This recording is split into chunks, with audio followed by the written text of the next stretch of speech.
and welcome back to the Dandelion Diaries, or welcome if you're new here. Today we have another ink exploration, or inksploration if you will, and today is going to be blue-black inks, or would you rather call them black-blue inks? That is the question, isn't it? I do have a few samples and then a couple of bottles. One is a small bottle from an Inkvent calendar, but let's just get straight into this. I have been doing a couple of these already. I did my blacks and my grays, so if you're interested in watching any of the others, I will definitely link them up in the cards for you guys. Just so if you want, you can check out all the inksplorations I've done. The first ink we're going to be doing is the Ferris Wheel Press Stroke of Midnight.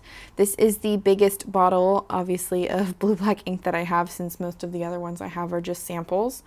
I love this ink. It is the only shimmer ink that I'm going to be doing, and I'm just giving it a good turn just to make sure I get all of that glitter dispersed throughout. The tools that I'm using today are my A5 Hobonichi notebook.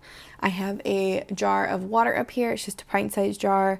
I have a condiment cup, which is inspired by Leanne Like. So Leanne from Leanne Likes. This is just one I already had. I didn't buy it or anything. It's just the one I had in my cabinet.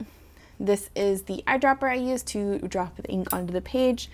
And today we're going to be using a different writing utensil. This is the Kakimori brass nibbed dip pen, and this is the Sakura wood handle for it.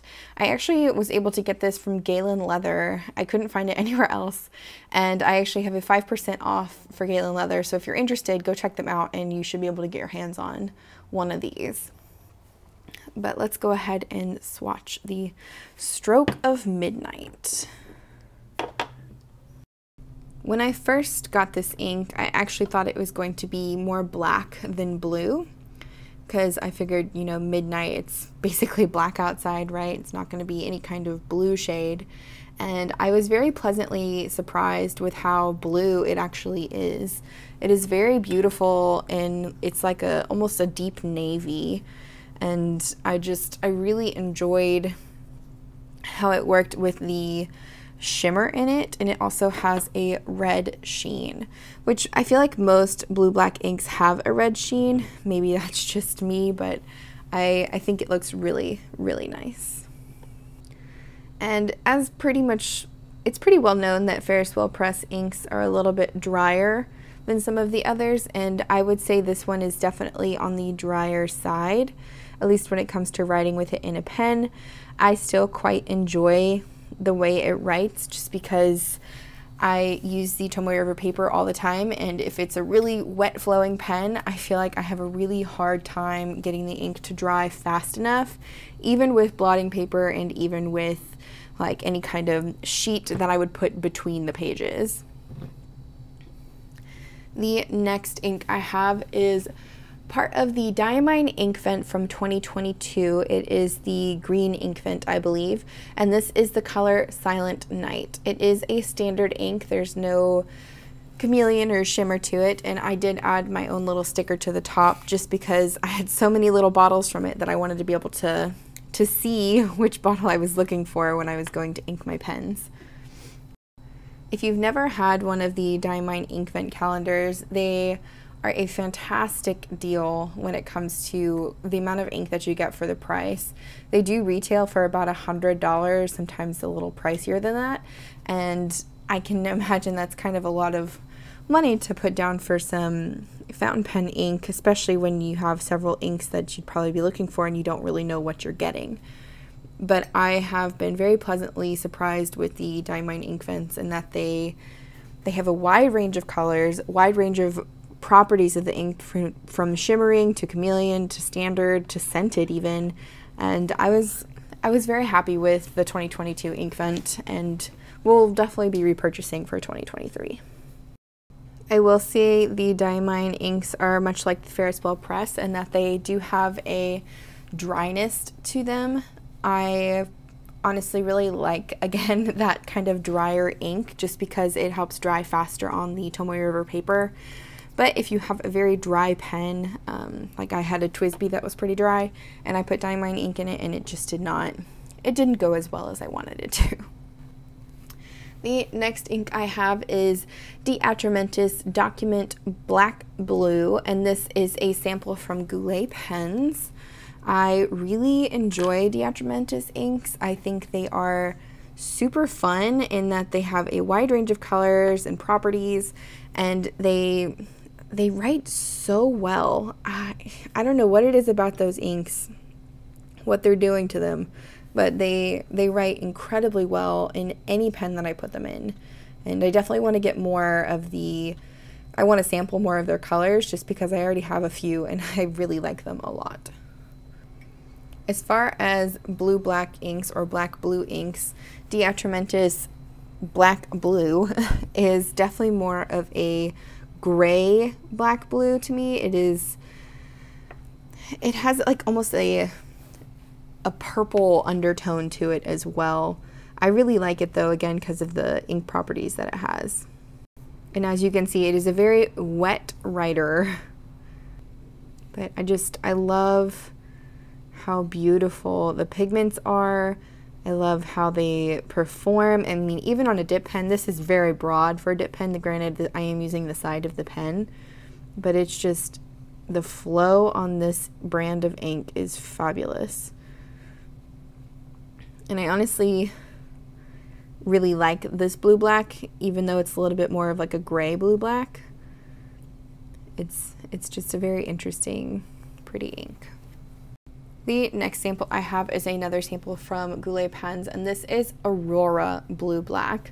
I recently was recommended getting Aurora Black, and I did sample it, and it is a gorgeous, deep pigmented black color, and I will definitely be purchasing a bottle in the future.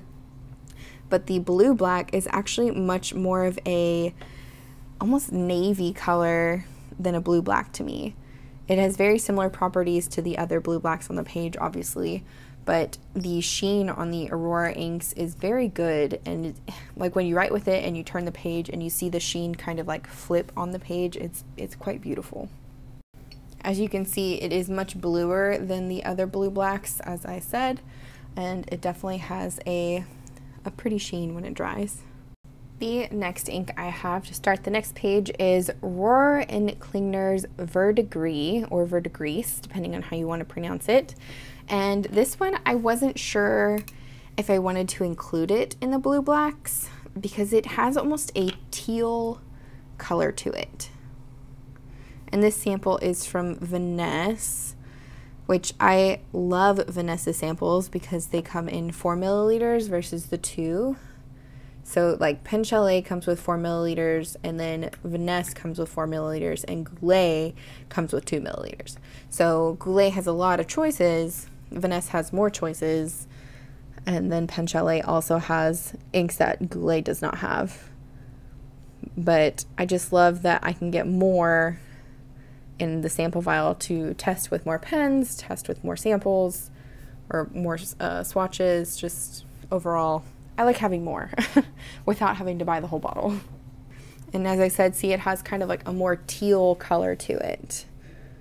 But the sheen on this ink, when it dries, and I show you guys the dried swatches, the sheen on this one is absolutely stunning. And when it dries, it does dry down more of like a dark, almost black teal color. So maybe it's black teal instead of blue black. I don't know. Y'all let me know what you think in the comments.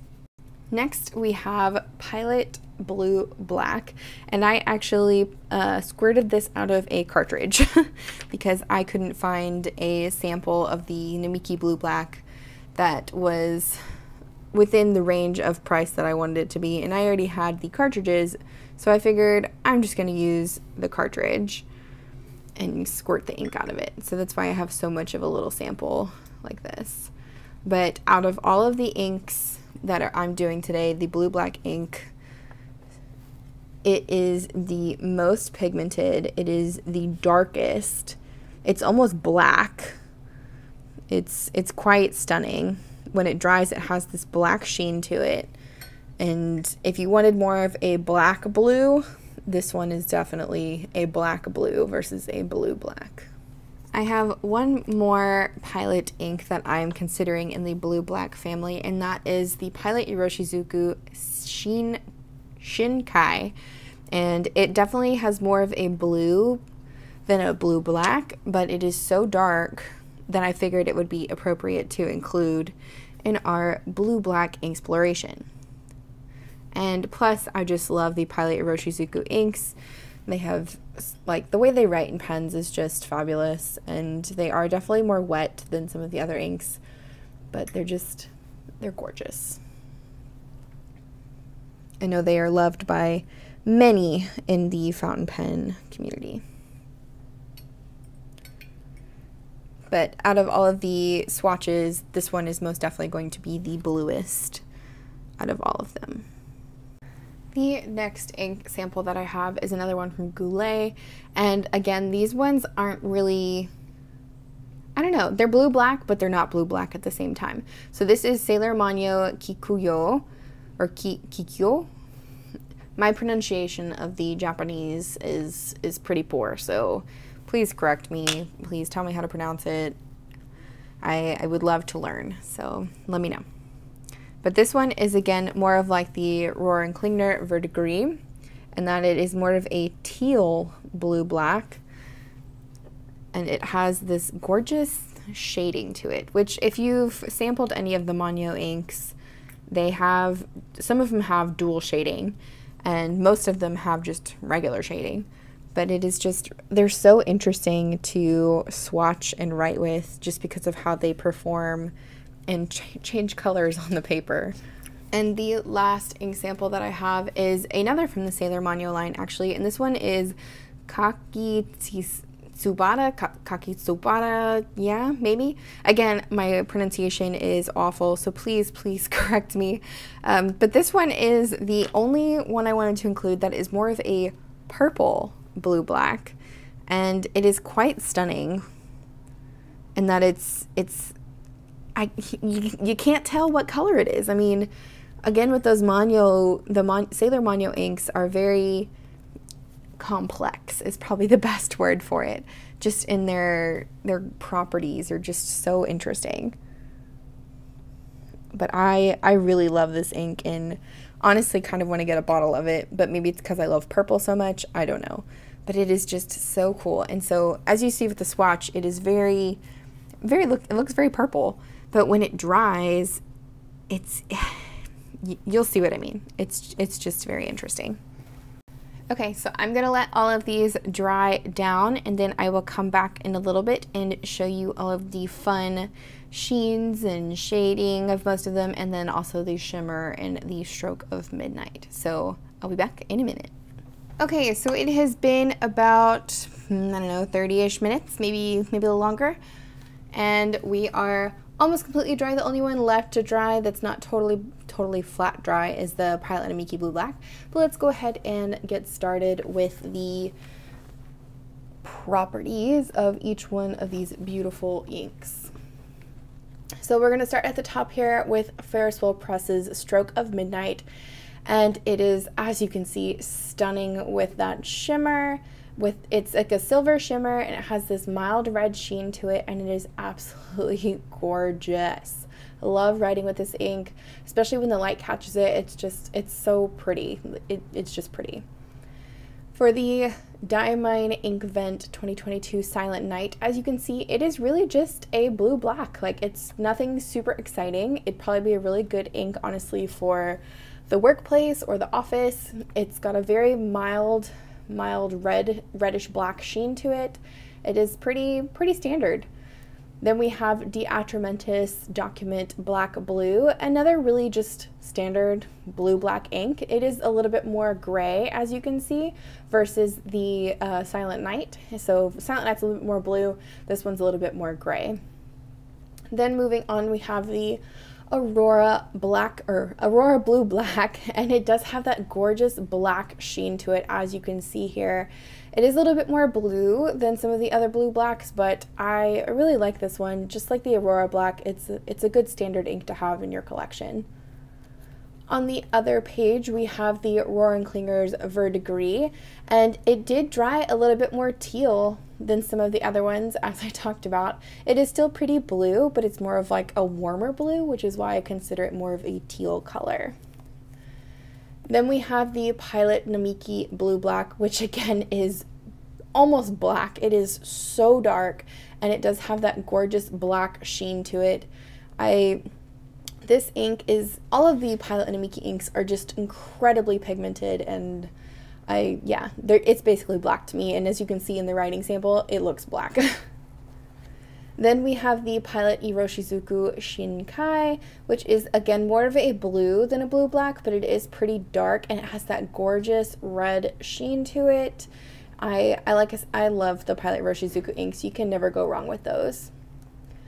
And then the last two inks we have here are the Sailor Manyo inks, which are very dark, but not necessarily blue-black or black-blue, although this one is kind of close to the dark blue marker that I used here, so I don't know, maybe it is black-blue or blue-black.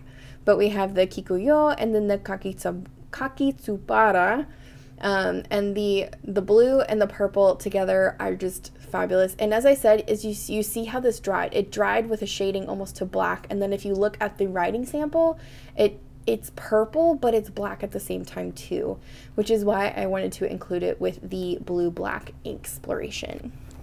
Alright, if you enjoyed this video, be sure to give me a thumbs up so more people can see our lovely ink explorations. Be sure to check out the other ink explorations I've done with the black and gray inks, and let me know in the comments which color family you would like to see next. If you're interested in more content from me, I do have an Instagram. I will leave my handle on the screen, and I appreciate you all for watching, and I will see you guys in the next one. Bye.